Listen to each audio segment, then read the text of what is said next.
Metro bus රථ ඇත්තටම මේක ආකාර දෙකක්. දැන් ලංකාව ගත්තොත් එimhe ලංකාවේ ප්‍රවාහන ක්ෂේත්‍රයේ පොදු ප්‍රවාහනයේ කැලි කිහිපයක් තියෙනවා. එකක් පෞද්ගලික අංශ එකක් රජය. ඒතකොට රජයෙන් සහ පෞද්ගලික අංශ දෙකෙන්ම ටවුන් ඇතුලේ දාවන වෙනවා තියෙනවා පළාත ඇතුළට. පළාත ඇතුළට දාවන වෙන බස් රථ තියෙනවා. ඒ වගේම පළාත් අතර දාවන වෙන බස් රථ තියෙනවා. ඒ වගේම AC බස් රථ තියෙනවා. සාමාන්‍ය ගාස්තු යටතේ දාවන වෙන බස් රථ තියෙනවා. නමුත් අපි මේ මෙට්‍රෝ බස් රථ අඳුනලා දීලා තියෙන්නේ urban luxury කියලා කැටගරියක්. urban luxury අලුත්ම කැටගරියක්.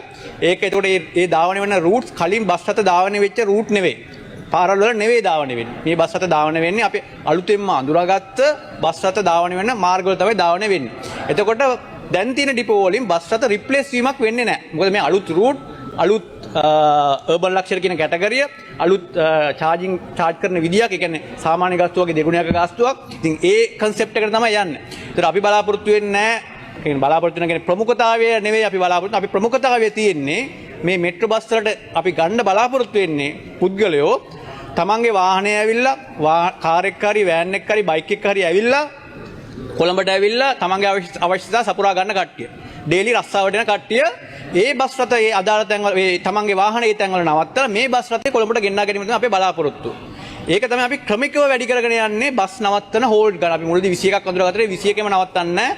මුලදී අපි හිමින් සීරුවේ තමයි ග්‍රැජුවලි තමයි වැඩි කරගෙන යන්නේ බස් හෝල්ඩ් ගන්න.